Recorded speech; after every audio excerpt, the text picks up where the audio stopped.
Episode 11 start होता है तो हम देखते हैं कि रोशान और बाकी सिपाही घात लगाकर बैठे होते हैं और तभी बमसी रोशान को बताता है कि तुर्गुत अजीब बातें कर रहा है और वो कहते हैं कि इसने अर्तुगरुल भाई के बारे में गलत बातें कही। रोशान कहता है सिपाही तुर्गुत ऐसी बातें नहीं कर सकता। बमसी कहता है नहीं, उसने मेरी आंखों में आंखें डालकर ऐसे बातें करी हैं। और वो लोग बातें कर ही रहे होते हैं तभी वहाँ पर तिरस्तान सिपाहियों के साथ पहुँच जाता है। और इधर दूसरी तरफ हम देखते हैं कि अरुल साइमन के पास आता है और उसे बताता है कि मेरे बाबा ने अर्तुगरुल साहब के साथ शिरकतदारी कायम की है। अलियार तुम्हारे पास बाजार में कारखाने के लिए जगह के लिए आएगा, तुम्हें ये रोकना होगा। और अरुल कहता है अलियार जल्दी यहाँ होगा और कहता है कि तुम इससे कहोगे कि अर्तुगरुल इस कारोबार का हिस्सा नहीं हो सकता और तुम इस मामले को खत्म करोगे। और इधर अलियार सराय में पहुंचता है तभी उसका सामना तुर्गुत से होता है और अलियार तुर्गुत को बताते हैं कि अर्तुगरुल साहब हमारे कबीले में मेहमान थे और उन्होंने आपकी बहुत तारीफ की। तुर्गुत कहता है मेरे और मेरे शहीद सिपाहियों के साथ ये सब करने वाले को तलाश करने के बजाय अर्तुगरुल साहब दावत उड़ा रहे हैं और कहते हैं कि मैं जब ठीक हो जाऊंगा तो इन बेगैरतों को तलाश करूंगा जो इसके जिम्मेदार हैं। और तभी हम देखते हैं कि तुर्गुत साइमन के पास आता है। साइमन और अरुल एक साथ बैठे होते हैं। तुर्गुत साइमन का शुक्रिया अदा करता है। साइमन कहता है यकीन रखो मैं उन सब का पता लगाऊंगा जिन्होंने तुम्हारे साथ ऐसा किया। और अरुल कहता है तो अब आप जल्द ही अपने कबीले वापस जाएंगे। तुर्गुत कहता है मैं अपने कबीले के सिपाहियों का सरबराह था, मैं जब तक अपने शहीदों का बदला नहीं ले लेता मैं कहीं नहीं जाऊंगा। और फिर वो वहाँ से चला जाता है और हम देखते हैं कि तभी अलियार भी वहाँ पहुँच जाते हैं। और इधर दूसरी तरफ हम देखते हैं कि तिरस्तान एक जगह आराम करने के लिए रुकता है तभी रोशान वहाँ आकर उन लोगों पर हमला कर देते हैं और उन सिपाहियों को मार गिराते हैं। और फिर रोशान तिरस्तान से पूछते हैं कि वो शोरमा कौन है जो बाजार में लाया गया था। और तभी पीछे से बाकी शोरमा आते हैं और रोशान के सर पर वार करके उन्हें गिरा देते हैं। और फिलिप्स कहता है मुझे देखना है कि ये सुल्तान का जासूस कौन है। और वो देखता है कि ये तो अर्तुगरुल नहीं है। ये देखकर वो बहुत गुस्सा होता है। और इधर दूसरी तरफ सराय में अलियार और साइमन की बातें हो रही होती हैं और अलियार कहता है मैं जानता हूँ आप काफी अरसे से तिजारत में हैं और आपके अपने कानून हैं, लेकिन दोनों कबीलों ने शराकतदारी कायम करने के फैसला किया है, ये हमारे अपने उसूलों के मुताबिक होगा। साइमन कहता है मैं अर्तुगरुल साहब को अच्छी तरह नहीं जानता, अगर इनकी बात भी सुन ली जाए तो बेहतरीन होगा। अगर वो यहाँ आकर हमें शरफ बख्शे तो हम एक बाहिमी फैसला कर लेंगे। और फिलिप रोशान से पूछता है तुम कौन हो। रोशान कहते हैं मैं तुम्हारा डरावना ख्वाब हूँ। और रोशान कहते हैं बैत शिया को मेरा सलाम देना। और वो सिपाही पूछने लगता है तुम बैत शिया को कैसे जानते हो। और रोशान कहते हैं कि चाहे तुम अपने चेहरे मुझसे छुपा रखो मगर तुम मेरे हाथ से नहीं बच पाओगे क्योंकि मैं तुम्हारे दिल को जानता हूँ। और फिलिप्स कहता है मार दो इस आदमी को। तभी काई कबीले के बाकी सिपाही उन पर हमला कर देते हैं और वहाँ पर जंग छिड़ जाती है और वो लोग सभी को मार देते हैं। तभी वहाँ से तिरस्तान और फिलिप्स घोड़े पे सवार होकर भाग जाते हैं। और बमसी पूछते हैं भाई अब हम क्या करेंगे। रोशान कहते हैं हमने अपना काम पूरा कर दिया। तिरस्तान के साथ वो शख्स जाकर अपने आका को सब कुछ बताएगा। हलीमा सुल्तान और अर्तुगरुल घुड़सवारी कर रहे होते हैं और एक जगह आके रुकते हैं और वो लोग बातें कर रहे होते हैं। तभी हलीमा अर्तुगरुल को बताती हैं कि वो माँ बनने वाली है। ये सुनकर अर्तुगरुल बहुत खुश हो जाते हैं। और तभी वहाँ कुछ डाकू आ जाते हैं और कहते हैं कौन सी खुशखबरी है, हमें भी बताओ, हम इकट्ठा खुशियाँ मनाएं। और अर्तुगरुल से कहते हैं ओ बेशर्मो तुम क्या चाहते हो। और वो कहता है हम काई कबीले के सरदार अर्तुगरुल साहब के सिपाही हैं,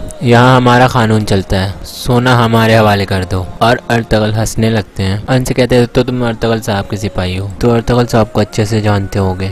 वो शख्स कहता है इन्होंने हमारी परवरिश की। अर्तुगरुल अपनी तलवार को जमीन में गाड़ते हुए कहते हैं तो चलो देखते हैं क्या मैंने तुम्हारी सही परवरिश की है। और फिर वो सब अर्तुगरुल पे हमला कर देते हैं। अर्तुगरुल और हलीमा खातून मिलकर सबको मार भगाते हैं और अर्तुगरुल उसे पकड़ कर कहते हैं कि अपने सबसे खुशी के दिन मैं अपने हाथ तुम्हारे गंदे खून से रंगना नहीं चाहता।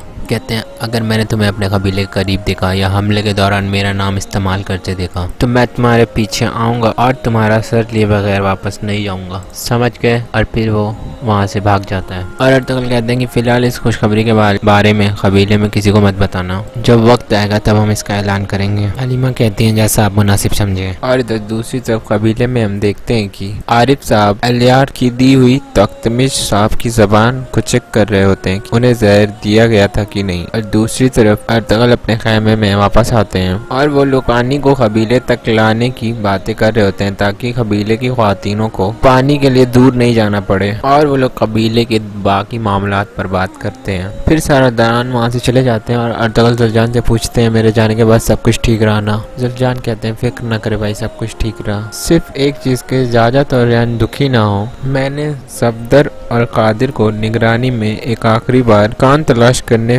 भेज दिया है। और इधर दूसरी तरफ हम देखते हैं कि जाजा दौरान सिपाहियों के साथ फिर से एक नदी के पास रुकते हैं सोने की तलाश में और सोना ढूंढ रहे होते हैं और वो उसे हर जगह तलाश करते हैं और इस बार उनकी मेहनत रंग लाती है और उन्हें सोना मिल जाता है। जाजा दौरान बहुत खुश होते हैं और वो चिल्लाने लगते हैं और वो कहते हैं ऐ खुदा तेरा लाख लाख शुक्र, मैं जानता था कि ये यही है। और दोनों सिपाही भी उतर के आके देखते हैं और वो भी बहुत ज़्यादा खुश हो जाते हैं और वो लोग अल्लाह का शुक्र अदा करते हैं और फिर वो लोग वहाँ से चले जाते हैं। और इधर दूसरी तरफ काई कबीले में हम देखते हैं कि अलियार साहब अर्तगल साहब से मिलने आते हैं और अलियार अर्तगल को बताते हैं जो भी साइमन ने कहा और उन लोगों में बातें हो रही होती हैं। तभी वहाँ पर आरिफ भाई आते हैं और अलियार आरिफ साहब से पूछते हैं कि आरिफ साहब आप किस नतीजे पर पहुँचे। और आरिफ साहब अलियार को बताते हैं कि एक तीतर को मैंने इस जबान से थोड़ा कीमियाई मादा दिया। अलियार पूछते हैं और दूसरा तीतर, और आरिफ भाई बताते हैं कि जिस तीतर ने ये कीमियाई मादा खाया वो पागल हो गया और इसने दूसरे तीतर को